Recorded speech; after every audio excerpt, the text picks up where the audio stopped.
tuan-puan, masih topik yang sama. Dan ni tentang hutang. Tuan-puan, kalau kita tengok balik tuan-puan, orang ataupun masyarakat lebih berdisiplin kalau bab membayar hutang. Kalau kita nak bandingkan dengan apa, disiplin dalam menyimpan. Maksudnya macam ni tuan-puan.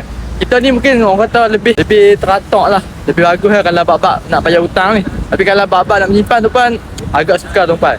Kalau tak pelik, kalau kita boleh tengok BNM pun pernah berkelak statement lebih pada, orang kata lebih pada 50% rakyat Malaysia suka ada simpanan atas RM1,000. So nampak tuan-tuan. Tapi kalau tuan-tuan, kadang-kadang tuan-tuan, bila kita tengok balik, kalau kita ni mampu buat loan kereta, sepatutnya kita juga ada kemampuan untuk menyimpan.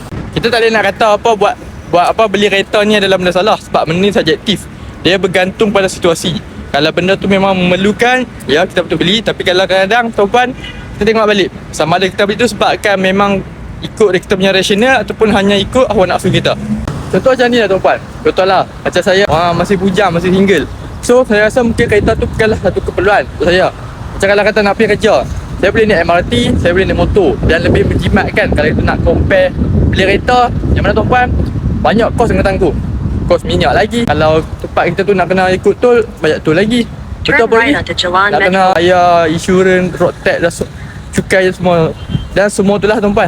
Nak kena bayar cukai, insurans. Benda tu mengambil banyak kos. So balik pada kita punya topik, iaitu pentingkan dulu keperluan dan ketepikan dulu kehendak kita dan utamakan simpanan berbanding dengan lakukan hutang. So saya doakan supaya kita semua dibebaskan jauh daripada hutang yang tidak sepatutnya.